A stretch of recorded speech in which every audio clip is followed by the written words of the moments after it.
이 시간 각 가정에서 이 주일 예배를 영상으로 함께 참여하시는 우리 교우님들을 주님의 이름으로 환영합니다.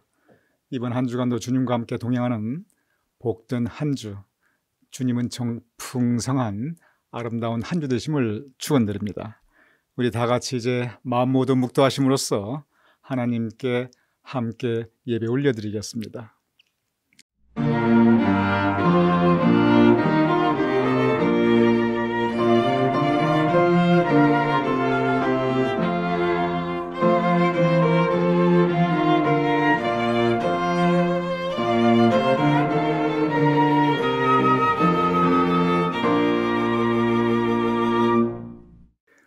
오직 나는 주의 풍성한 인자를 힘입어 주를 경외함으로 여호와께 예배하리이다. 아버지 하나님, 우리 하나님의 백성들 하나님의 사랑에 힘입어 하나님께 예배 올려드리옵나이다. 우리의 이 예배를 받아주시옵소서. 예수님의 이름으로 기도드렸사옵나이다. 아멘. 우리 다 같이 찬송가 35장 함께 찬양하시겠습니다.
이 시간 우리 사도신경으로 우리의 신앙을 하나님께 고백하여 올리겠습니다.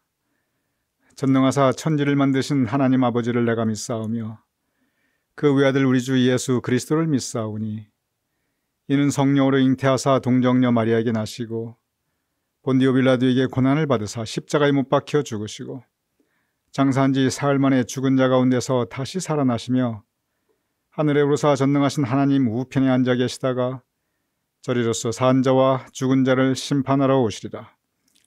성령을 믿사오며 거룩한 공회와 성도가 서로 교통하는 것과 죄를 사하여 주시는 것과 몸이 다시 사는 것과 영원히 사는 것을 믿사옵나이다. 아멘.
우리 다 같이 기도드리겠습니다. 하나님 아버지, 오늘 7월 18일 주일 예배를 줄 수 있게 해주시니 참 감사합니다. 이 시간 우리의 마음과 정성 다해 하나님 앞에 예배드리기를 소원합니다. 성령 하나님께서 임재하셔서 신령과 진리로 우리 하나님을 예배하게 하시며 우리의 예배가 하나님 받으시기에 합당하게 하옵소서.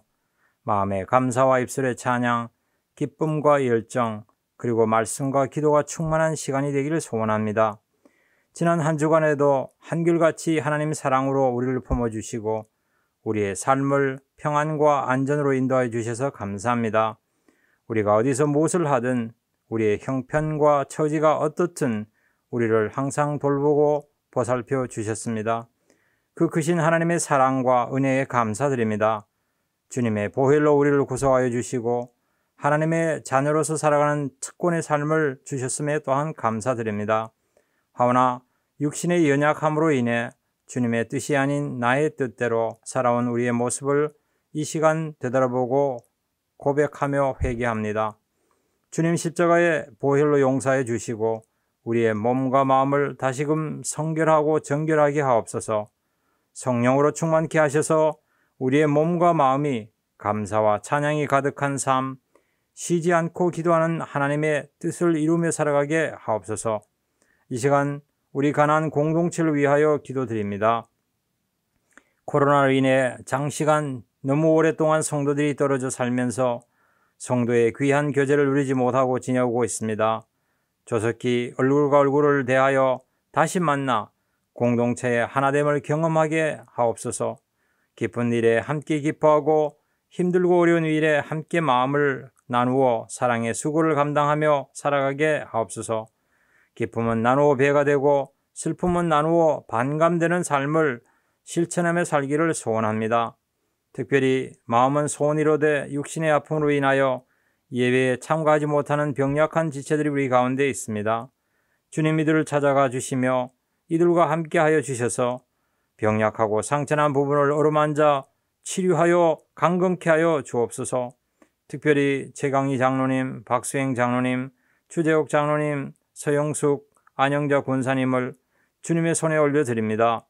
주님 권능의 손으로 안수하여 이들의 병약한 부분을 치료하여 강건케 해주시기를 간절히 중보하며 기도드립니다. 그 어떠한 병마보다도 강력한 주님의 보혈의 손이 이들을 만져 굳세게 하시며 막힌 부분이 열리게 하시고 좁아진 부분이 넓어지게 하옵소서. 여호라파 치료의 하나님, 이 시간 이들의 환부를 만져주셔서 이들이 병짐에서 벗어나게 하옵소서. 이제나 저제나 주님만을 믿고 간절히 구하는 자들의 기도를 들어주셔서 이 힘들고 어려운 시기에도 하나님께서 친히 그들과 함께 하셨다는 귀한 간증과 찬양이 우러나오는 계기가 되게 하옵소서. 교회가 8월 1일부터 새로운 예배처에서 함께 모여 예배드린 날을 기다리며 기도합니다. 한마음 한뜻으로 기도하고 한마음 한뜻으로 그날을 기대하며 그날을 준비하고 있사오니 모든 일이 순적하게 안전하게 준비되어 갈 수 있도록 인도하여 주옵소서. 그래야 그때 모두를 함께 만나 예배 드리게 하옵소서. 그때는 벅찬 예배를 드리게 하시고 알찬 말씀을 나누게 하시며 힘차게 전도와 선교에 임하게 하시고 활기찬 속회 활동이 재개될 수 있도록 축복하여 주옵소서. 더 이상 앉아있지 아니하고 일어나게 하시고 이제 일어나 빛을 발하게 하옵소서. 참빛 되시는 주님의 빛을 바라며 살기를 소원합니다. 이 시간도 세상의 소망이요 천국의 기쁨 되신 예수 그리스도를 온 세상 땅끝까지 증거하고 일하시는 선교사님들과 그들 가족에게 함께 하셔서 이들을 있는 곳에서 지켜 보살펴 주시고 이들을 통하여 주의 나라가 확장되게 하시고 주의 나라가 든든하게 세워지게 하시며 그리하여 주님 오심을 재촉할 수 있게 하옵소서. 오늘 제단에 세우신 주의 종 최성남 목사님을 장중에 붙들으시고 주의 말씀을 하늘의 지혜로 풀어 전하게 하옵소서. 성령께서 붙들어 귀하게 쓰시는 종으로 삼아주시고 이 시간 예비하신 하나님의 말씀의 은혜가 편만하게 선포되게 하옵소서. 겸손과 인내라는 제목으로 선포되는 말씀이 우리 심령을 변화시키고 우리의 삶을 새롭게 이끌어 주옵소서. 이제 우리 모두는 이 말씀 앞에 아멘으로 화답하고 결단하여 오로지 하나님의 귀한 사랑의 통로로 쓰임받는 삶을 살게 하옵소서. 믿고 구하올 때 예수 그리스도 이름으로 간절히 기도드립니다. 아멘.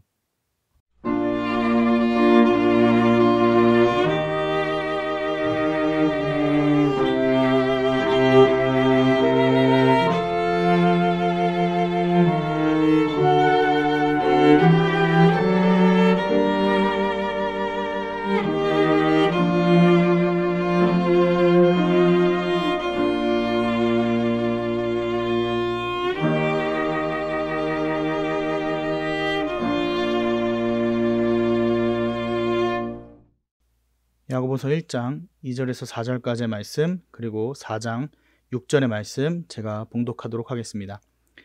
내 형제들아, 너희가 여러 가지 시험을 당하거든 온전히 기쁘게 여기라. 이는 너희의 믿음의 시련이 인내를 만들어내는 줄 너희가 알미라. 인내를 온전히 이루라. 이는 너희가 온전하고 구비하여 조금도 부족함이 없게 하려 함이라. 그러나 더욱 큰 은혜를 주시나니 그러므로 일러스되 하나님이 교만한 자를 물리치시고 겸손한 자에게 은혜를 주신다 하였느니라. 이것은 살아계신 하나님의 말씀입니다. 아멘.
우리 함께 기도 올려드리겠습니다.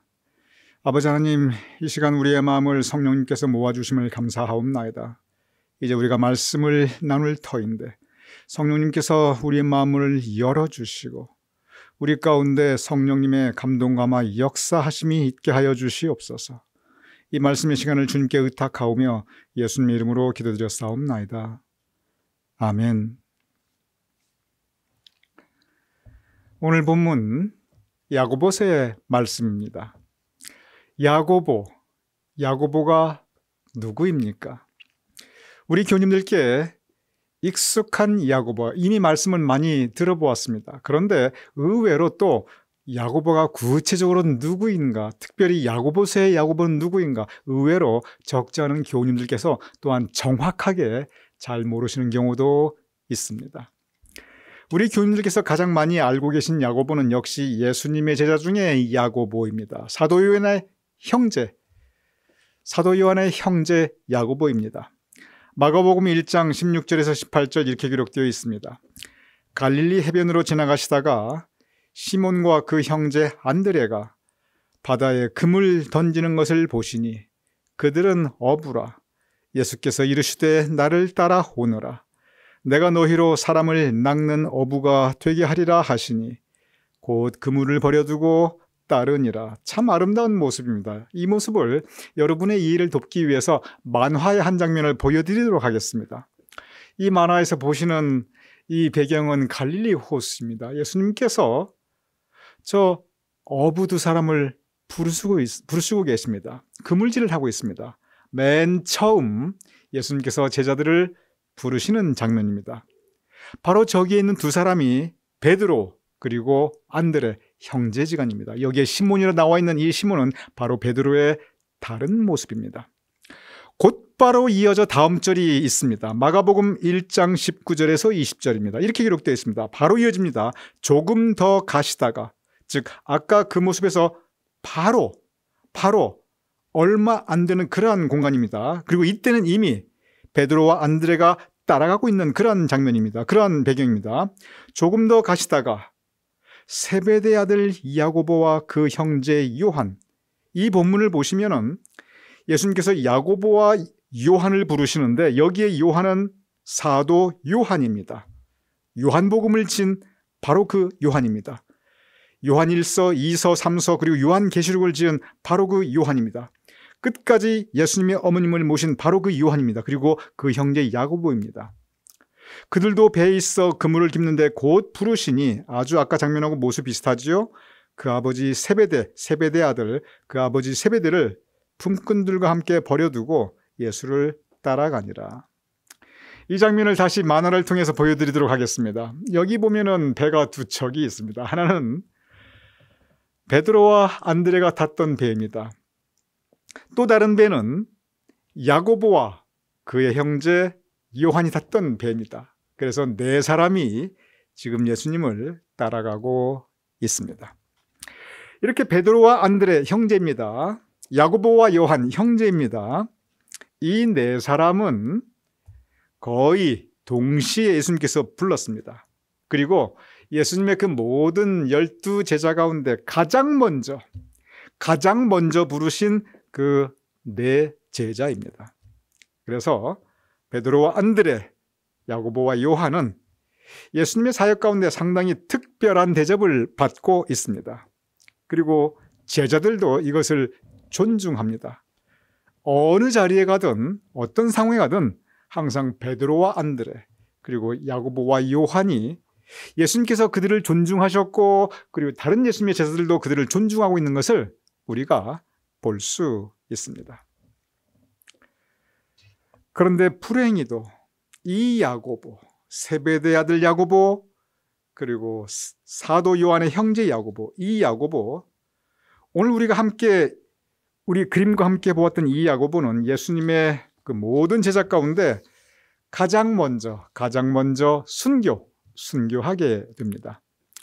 사도행전 12장 1절에서 2절 이렇게 기록되어 있습니다. 그때 헤롯 왕이 손을 들어 교회 중에서 몇 사람을 해하려 하여 요한의 형제 야고보를 칼로 죽이니. 요한의 형제 야고보.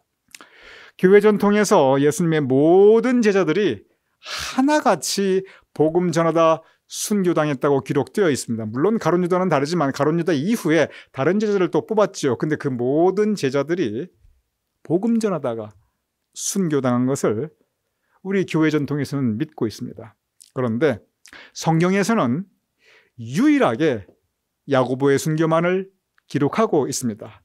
그도 그럴 것이 야고보가 가장 먼저, 제일 먼저 순교당했기 때문에 그렇습니다. 그래서 야고보는 예수님의 모든 제자들 가운데 순교의 첫 열매, 물론 모든 순교 가운데 첫 열매는 스데반입니다. 그런데 예수님의 제자 가운데 순교의 첫 열매는 역시 야고보입니다. 그래서 야고보는 교회 전통에서 그리고 선교 역사에서 길이길이 기억되고 있습니다.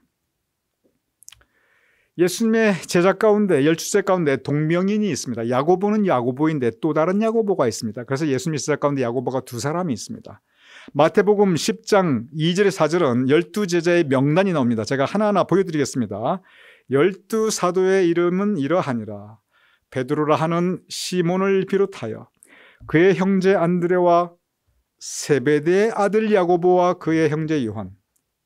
이 야고보, 아까 말씀드린 바로 그 야고보입니다.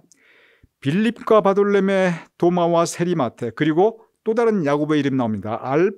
알페오의 아들 야고보, 다데오, 가나나인 시몬 및 가룟 유다 곧 예수를 판 자라. 여러분, 이 본문을 보시면 제가 친절하게 빨간 글씨로 띄워놨습니다.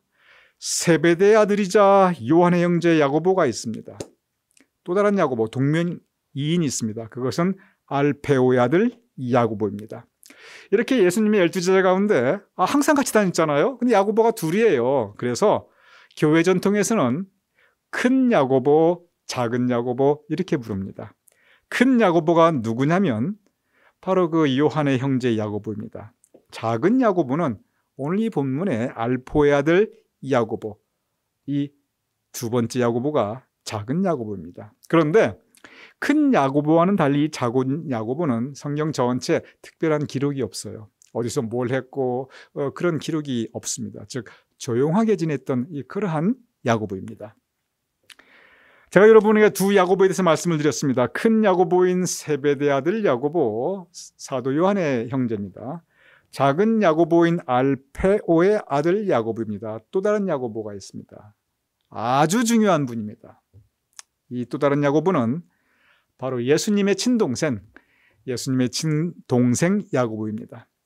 마태복음 13장 55절 이렇게 기록되어 있습니다. 이는 그 목수의 아들이 아니냐. 여기서 목수는 예수님의 육신의 아버지 요셉을 의미하고 있습니다. 이는 그 목수의 아들이 아니냐. 그러니까 그 목수의 아들은 바로 예수님이에요. 그의 어머니는 마리아, 그의 형제들은 야고보, 요셉, 시몬, 유다라 하지 않느냐. 여기 보면 예수님의 가족 이름이 나타나고 있습니다. 예수님의 바로 아랫 동생들의 명단이 나타나고 있어요. 여기 보면 그의 어머니 마리아, 우리가 익히 잘 알고 있죠. 그의 형제들, 예수님의 형제들입니다. 마리아가 예수님 이후에 낳았던 형제들입니다. 예수님의 바로 아랫 동생인 야고보, 그리고 요셉, 시몬, 유다, 이렇게 4명의 형제가 있습니다. 그런데 예수님의 형제들 가운데 바로 밑에 동생 야고보, 그는 형 예수의 목회를 힘써 도왔습니다. 그리고 예수님께서 부활 승천하신 이후에 예수님의 천국 복음을 전파하며 그의 평생 교회를 섬기고 선교하며 복음 전파하는 일에 그의 평생을 바쳤습니다. 그리고 예수님의 복음 전파를 위해 순교하였습니다. 갈라디아서 2장 9절 이렇게 기록되어 있습니다. 또 기둥같이 여기는 야고보와 게바와 요한도 내게 주신 은혜를 알므로 나와 바나바에게 친교의 약수를 하였으니 우리는 이방인에게로 그들은 할례자에게로 가게 하려 함이라. 이 말씀은 사도 바울이 예수님의 동생 야고보를 평가하는 기록입니다. 여기 보면 뭐라고 쓰였냐면 사도 바울이 기둥같이 여기는 야고보, 이 야고보는 예수님의 동생 야고보입니다. 게바는 베드로입니다. 그리고 요한, 이 요한은 사도 요한입니다. 즉 사도 바울이 보았을 때 그 당시에 복음이 전파되고 있는데 교회의 기둥을 세 사람을 꼽고 있습니다. 베드로, 사도 요한, 그리고 예수님의 동생 야고보입니다. 이렇게 사도 바울은 예수님의 동생 야고보를 그 당시에 교회의 기둥으로 소개하고 있습니다. 그만큼 예수님의 동생 야고보가 이 교회 역사 가운데, 특별히 선교회, 이 복음 전파의 기둥 같은 역할, 아주 중요한 역할인 것입니다. 그래서 우리가 신약 성경을 보면은, 그리고 초대교회 복음이 전파되는 과정을 보면은 사실 예수님의 제자 야고보, 즉 사도 요한의 형제인 야고보, 이 예수님의 제자인 야고보, 그리고 또 다른 예수님의 제자 알페오의 아들 야고보, 이 두 야고보보다 오히려 예수님의 동생 이 야고보가 훨씬 더 중요한 위치이고 훨씬 더 중요한 역할을 하셨음을 우리가 쉽게 알 수 있습니다. 제가 잠깐 다른 말씀을 드리도록 하겠습니다. 우리가 지금 미국에 살고 있는데 이 미국에서 영어 이름 가운데, 남자의 영어 이름 가운데 가장 많은 이름이, 여러분 한번 생각해 보시기 바라요. 남자 영어 이름이 얼마나 많아요? 그 중에서 가장 많은 이름이 뭐냐면 제임스입니다. 제임스.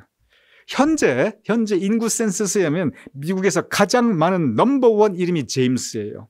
그리고 미국 정부가 발행한 통계를 보면 1921년에서 1920년까지, 즉 지난 100년 동안 가장 많은 미국인 남자 이름이 뭐였냐면 역시 제임스입니다. 그러니 지난 100년간도 제일 많았고, 매년 인구 센서스에 가장 많은 미국인의 남자 이름이 바로 제임스입니다. 부동의 1위입니다. 그런데 이 제임스를 한국말로 이렇게 번역한 것이 그게 야고보예요. 어떻게 제임스를 야고보로 했는가 저도 그건 좀 잘 모르겠어요. 이게 발음이 굉장히 다른데, 그런데 미국 영어 이름이 이 제임스가 바로 우리 야고보서 할 때 그 야고보, 바로 그 야고보입니다. 이렇게 야고보가 미국에서 넘버원이 되는 그 이유가 있는 것 같아요. 이건 저의 개인적인 생각입니다. 그게 뭐냐면, 모든 그 미국의 남자나 여자나 그 이름들이 가장 많은 부분들이 역시 성경 이름입니다. 성경에서 이름들을 많이 따와요. 남자 이름이든 여자 이름이든지. 그런데 차마 예수님의 이름을 따올 수는 없는 거예요. 누가 자기를 보고 지저스 이렇게 할 수가 없는 거예요. 그럼 이건 불경스럽기도 하고 잘못하면 눌림당할 수도 있으니까. 그래서 미국인 남자 이름 가운데 지저스, 예수님이라는 이름은 없습니다. 그런데 예수님의 동생이 제임스거든요.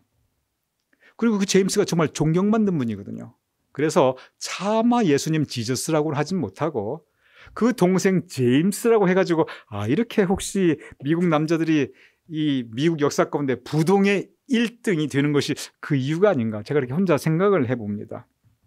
오늘 본문 야고보, 바로 그 제임스, 바로 그 야고보입니다. 예수님의 동생 야고보입니다. 그래서 야고보서는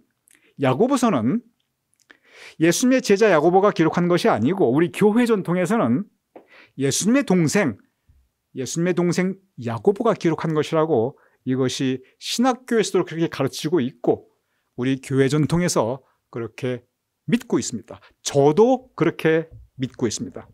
그러니 이 야고보서는 바로 그 예수님의 동생 야고보, 그 기둥 같은 교회 야고보가 그 당시에 교인들에게 썼던 가르침을 기록한 그것이 바로 야고보서인 것입니다. 야고보서 아주 짧습니다.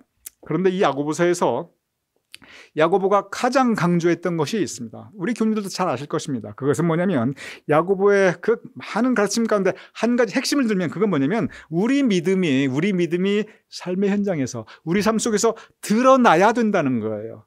우리 믿음이 나타나야 된다는 거예요. 믿는다는 것이 무엇이냐? 믿는다는 것이 우리 머릿속에서 이루어지는 것이 아니라 우리의 삶 가운데 이루어진다는 거예요. 이것을 가리켜 야고보는 행함이라고 하였습니다. 우리가 그것을 실천한다는 뜻입니다. 야고보서 2장 26절 이렇게 기록되어 있습니다. 영혼이 없는 몸이 죽은 것 같이 행함이 없는 믿음이 죽은 것이니라. 영혼 없는 몸이 죽은 것 같이. 그렇죠. 영혼이 들어가면 그 몸은 죽은 거죠. 그런데 믿음에 행함이 없으면 그 믿음은 죽은 거라는 거예요. 그런데 여기서 행함이 뭐냐는 겁니다. 여기에 많은 오해가 있습니다. 야고보가 이렇게 행함을 강조했는데 행함이 없다면 그 믿음이 죽은 거라고 그랬는데 여기서 행함이 뭐라는 거예요? 야고보서가 말했던 이 행함은 사회봉사, 구제, 사회 참여 이런 구체적인 어떤 사회적인 활동을 물론 의미할 수도 있겠지요. 그러나 성경 말씀을 가만히 읽어보면 야고보서에서 야고보가 말했던 행함은 그러한 차원은 아닙니다.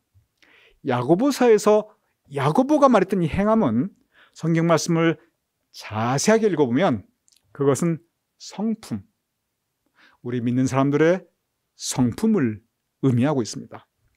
행함에 대해서 야고보서에서 야고보가 구체적으로 행함의 목록을 열거하고 있습니다.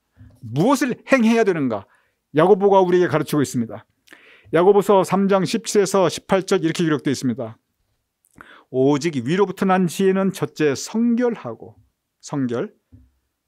그리고 그 다음에 화평하고 피스메이커, 평화를 이루어나간다는 거예요. 관용하고 남을 포용하고 너그럽게 다른 사람 잘못도 덮어주고 감싸줄 줄 알고 양순하고 착하다는 얘기예요. 긍휼, 불쌍히 여길 줄 안다는 거예요. 그리고 선한 열매가 가득하며 편벽과 거짓이 없는 것, 그리고 화평하게 하는 사람들, 그런 사람들이 의의 열매를 거두느니라. 여기에서 이게 행함의 목록인데 이 행함의 목록을 한번 가만히 살펴보시기 바랍니다. 성결하자, 우리 평화를 이루자, 관용하자, 양순하게, 긍휼하게, 선한 열매 맺으면서 편벽 없게 하자. 편협하지 말자는 거예요. 모나지 말자는 뜻입니다. 거짓이 없게 하자. 그저 사는 사람들하고 화평하게 지내자. 의롭게 살자. 이것은 우리가 생각하는 행동이라기보다는 성품에 가깝습니다. 즉, 야고보가 말했던 행함이라는 것은 우리가 어떠한 자세를 가지고 살아나가는가.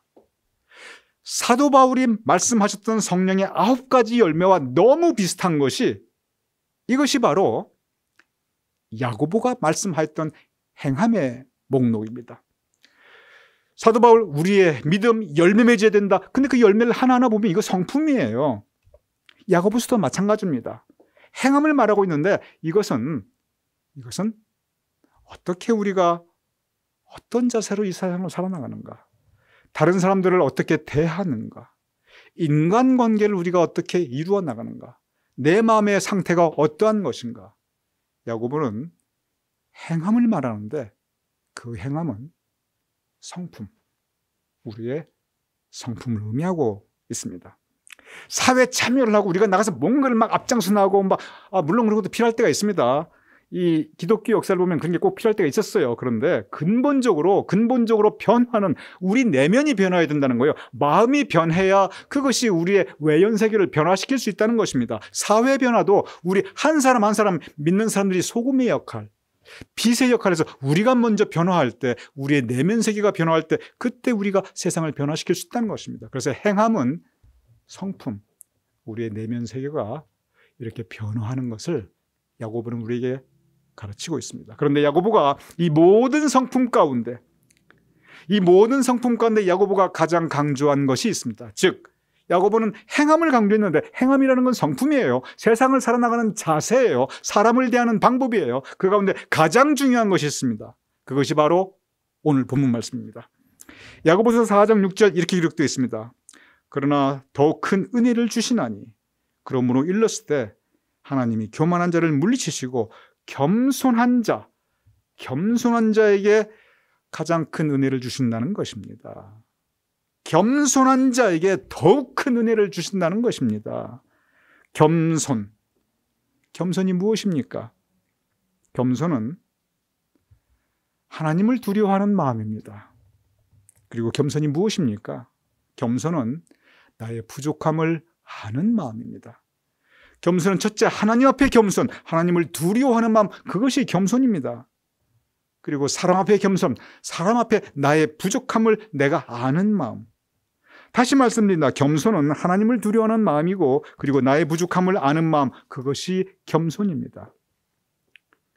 하나님 앞에 내가 죄인이라는 것을 내가 인식하고 하나님의 은혜가 있어야 살 수 있다는 것, 하나님의 사랑이 없으면 내가 한순간도 살 수 없다는 것, 그러한 하나님 앞에 나를 내려놓는 것, 그 하나님을 두려워하는 것, 이것이 바로 겸손입니다. 나의 부족함을 내가 절실히 체험할 때 우리는 하나님께 의지할 수 있습니다. 내가 안 되는구나, 나의 능력의 한계를 체험할 때 우리는 하나님을 두려워할 수밖에 없습니다.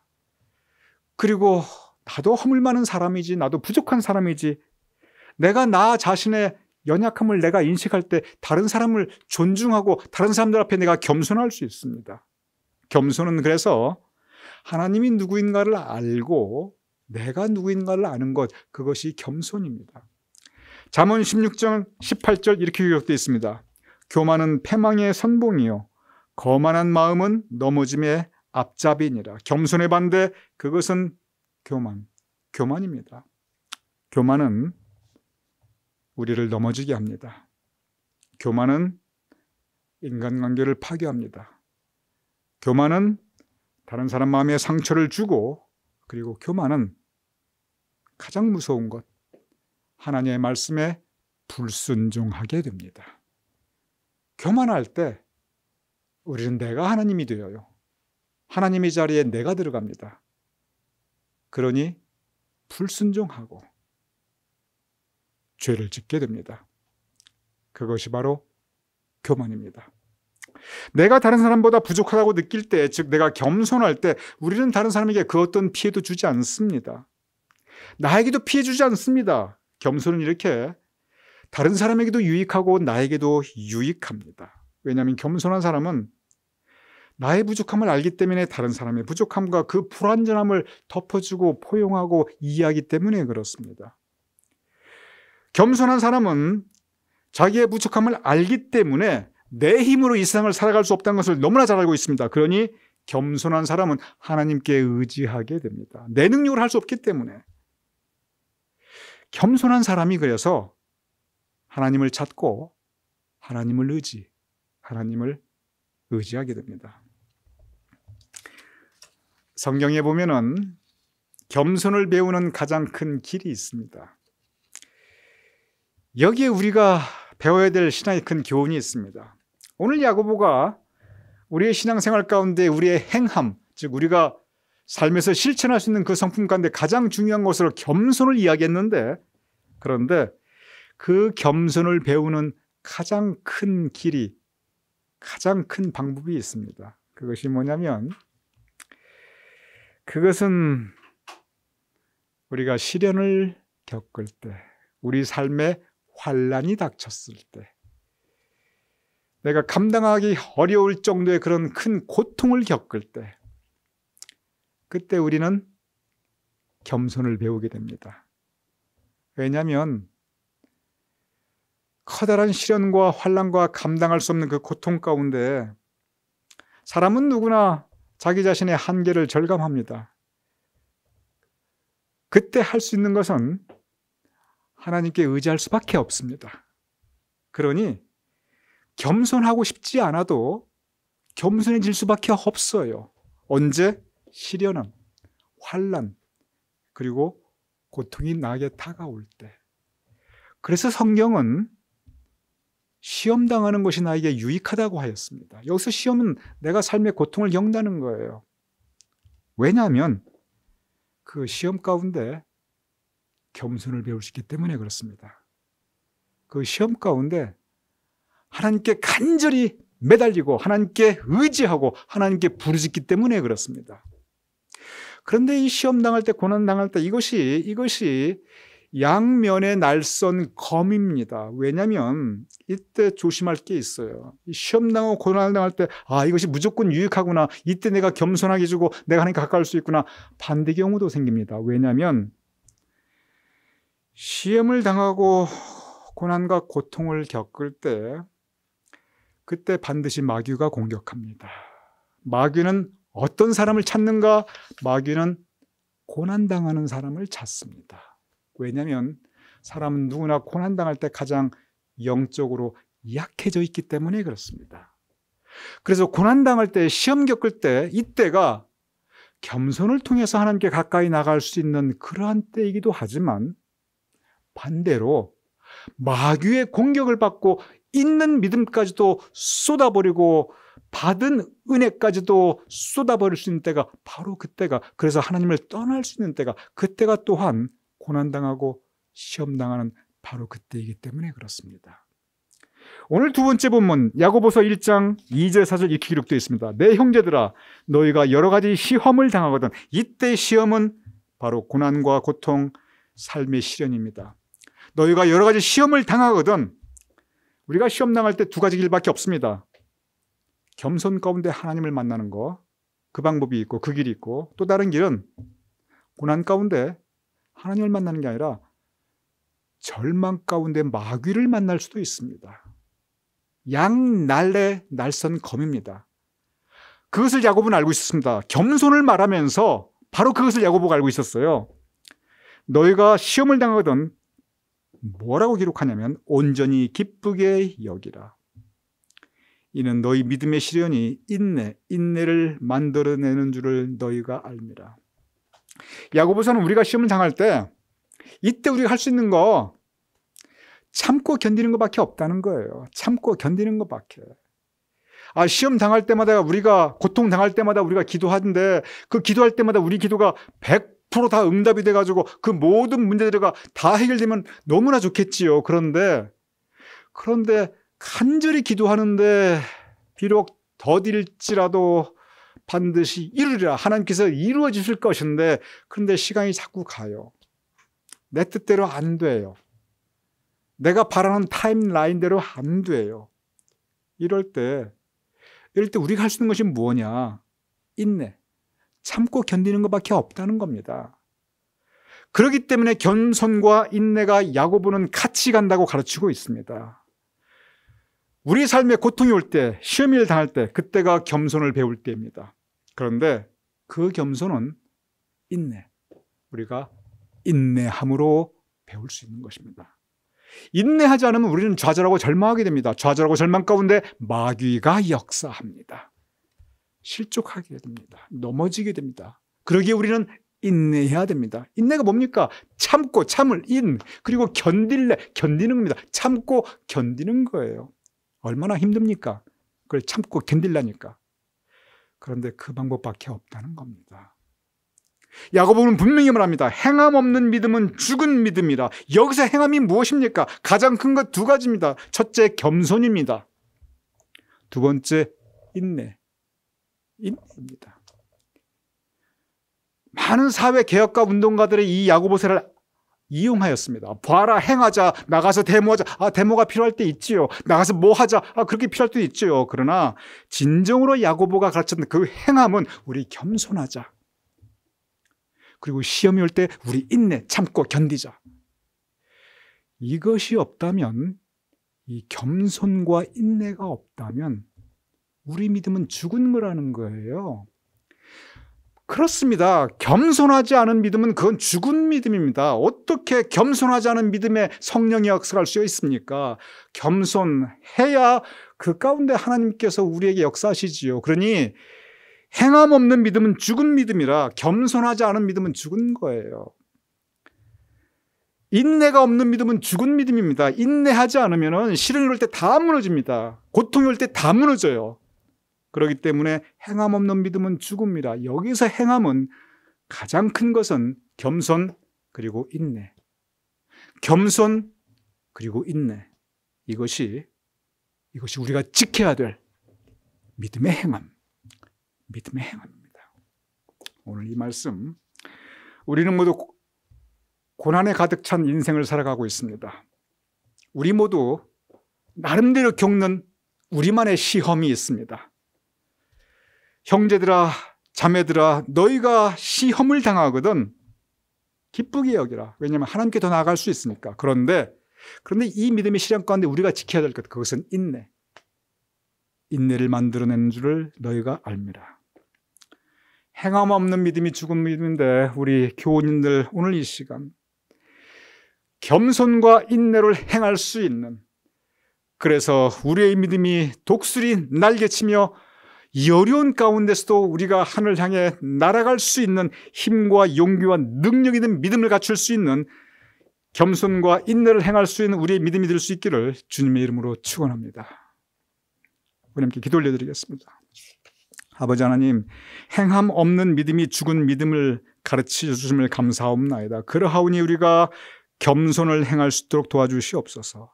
그러하오니 우리가 인내를 행할 수 있도록 도와주시옵소서. 우리의 인생길 가는 동안 어떤 상황이든지 우리가 겸손을 지키며 인내하는 믿음을 가지고 살아갈 수 있도록 주님 도와주시옵소서. 예수님 이름으로 기도드렸사옵나이다. 아멘.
주님과 함께 사간 마음을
이 시간 교우 소식 전해 드리도록 하겠습니다. 이번 주 7월 20일 우리 유공자 권사님 생신 맞이하십니다. 우리 유공자 권사님 정말 생신 축하드립니다.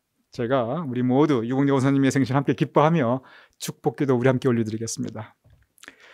아버지 하나님, 우리의 삶과 우리의 믿음과 이 신앙 여정 가운데, 우리 교회 공동체 가운데 유공자 권사님께서 또한 유형룡 장로님께서 우리와 함께 하심을 감사하옵나이다.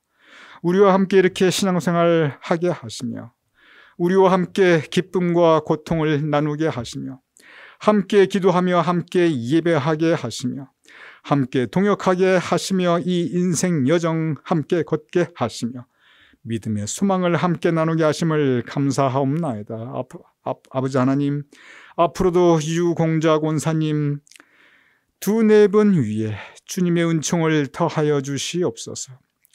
지난 시간을 돌아볼 때 우리 유공자 권사님 또한 유영룡 장로님 정말 우리 교회 공동체 가운데 착하고 충성된 사역자로 세워주셨사옵나이다.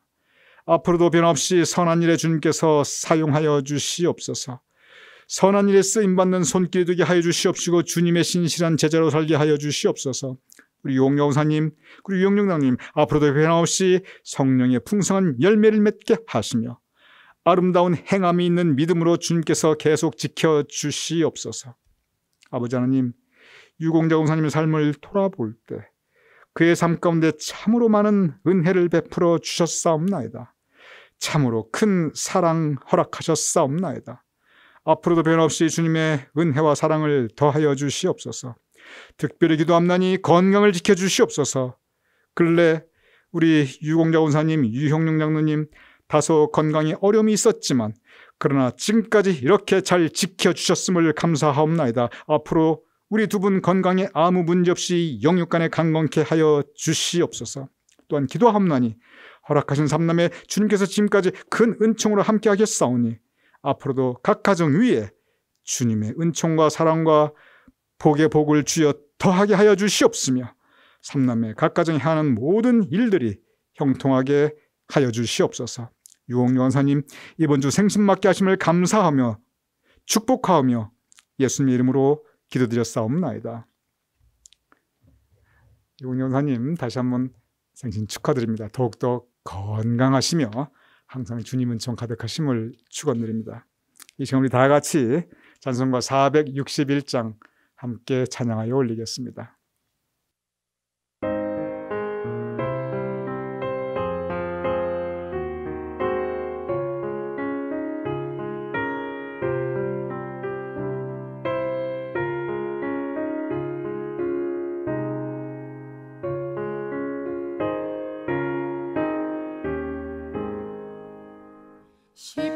십자가를 질 수 있나 주가 물어보실 때 죽기까지 따르오리 성도 대답하였다.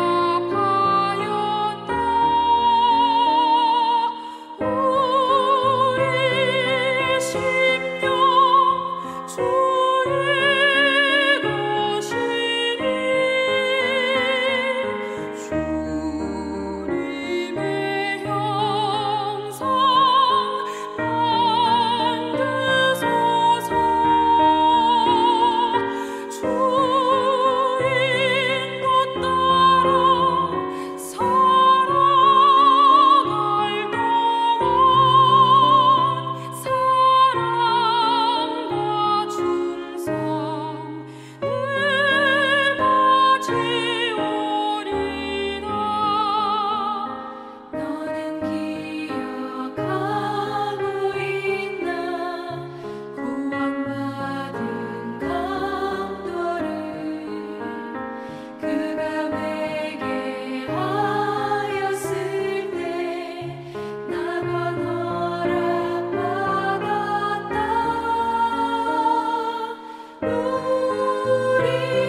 제가 봉헌 기도 올려드리고 축도와 더불어 오늘 예배 마치겠습니다.